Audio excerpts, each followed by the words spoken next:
Hi, Boštjan. Very nice to hear you from Sevilla. Welcome to a short SportyCo interview. Boštjan, you are one of the most prominent Slovenian basketball players in last couple of decades. You had a wonderful career in around Europe, also in the United States, in the NBA. You're a member of a couple of great clubs around the globe. Uh, for the start, for the beginning, can you say that basketball actually is also now in these days one of the cheapest sports to start with? So if you are a big talent, if you are a very talented player, you don't need much. You don't need much actually to start with basketball. Do you agree? Yeah, I mean, the basketball can be started, obviously depends how you want to phrase the start, but it can be started in a school where, you go to as a kid. You can start at the club.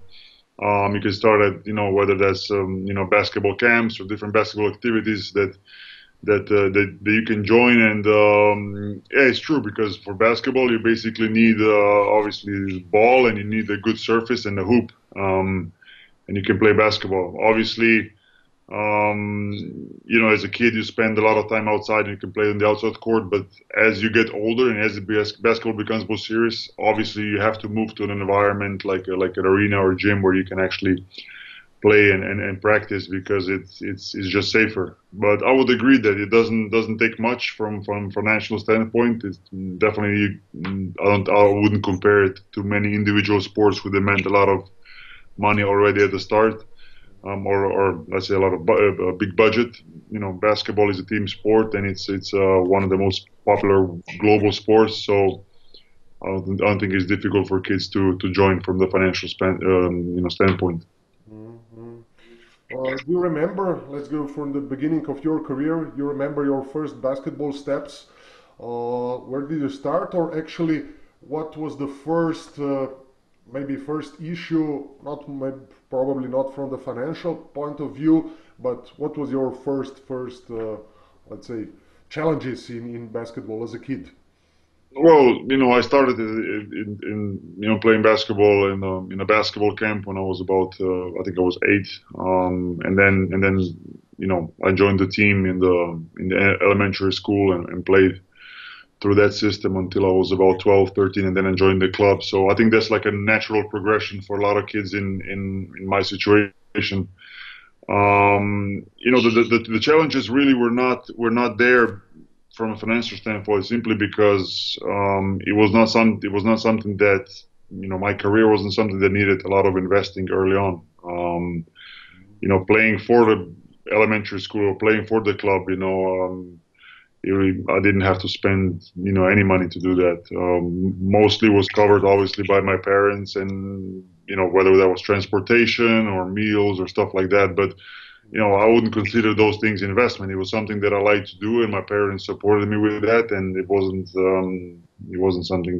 something serious. And then obviously the system, the way it was set up, and I think the things are a little bit different now, but the way it was set up, let's say about 25 years ago when I was starting, you would actually get like a small, let's say, a small amount of monthly payments from the team, even when you were already, high school player, simply to so you could pay whether you were staying in dorms, whether you needed for travel to different city because I was for one city and I played for the club in a different city, whether that was for meals, stuff like that. So it was kind of like a support from the club, like a financial support that with that I could cover my expenses. So even early on, it started actually the as far as investments go, I would say that I was getting invested by the club into me instead of vice versa, which is probably a case in a lot of individual sports. Mhm, mhm. But the support from parents is probably the first steps, very important, and you had it. Huh?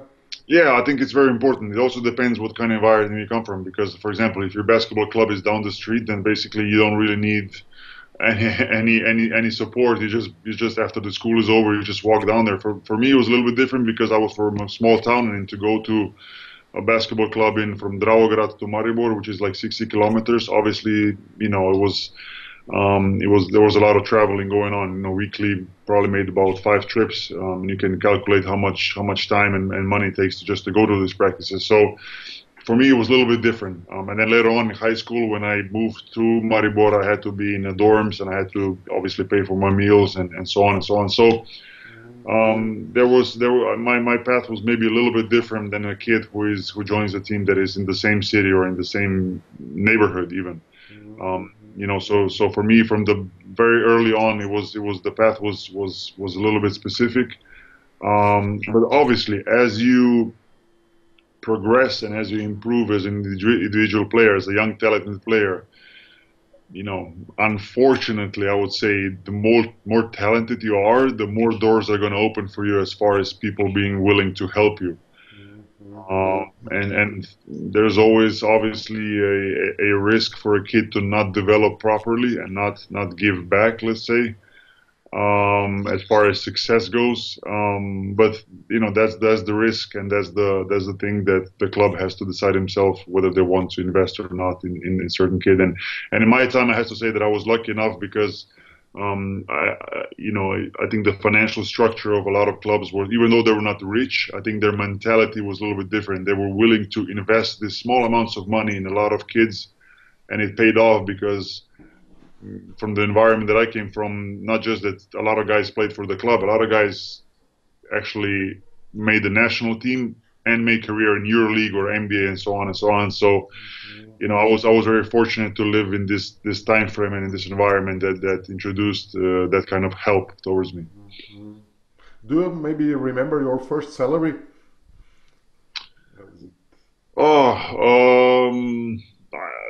I don't. Honestly. I mean, my first salary was connected to covering expenses. So basically, all the salary I got was probably what I spent during the month for meals and transportation and so on and so on. And back then, I didn't have any other demands as far as paying my phone bills or this or that because we didn't have it. We simply just went to school and played basketball. So.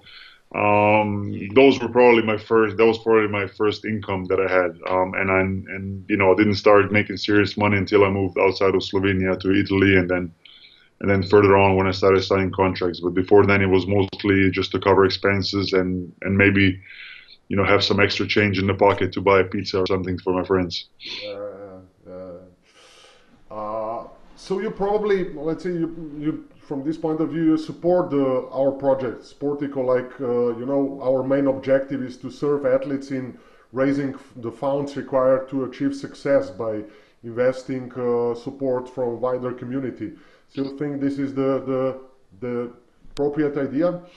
I think it's fundamental because nowadays you see a lot of kids who have a lot of talent, but they just don't have the finances to being able to excel in sports. And I would say yes. On one hand, people can say that that's more needed in the individual sport. However, even if I look at it from my standpoint, basketball has changed itself a lot because, first of all, the clubs don't seem to be as open towards investing in young kids. The richest clubs, yes, but the majority of other clubs, no. And we all know that the majority of talents come from the undiscovered places and small clubs and so on and so on. And Dravograd, for instance. Yes, but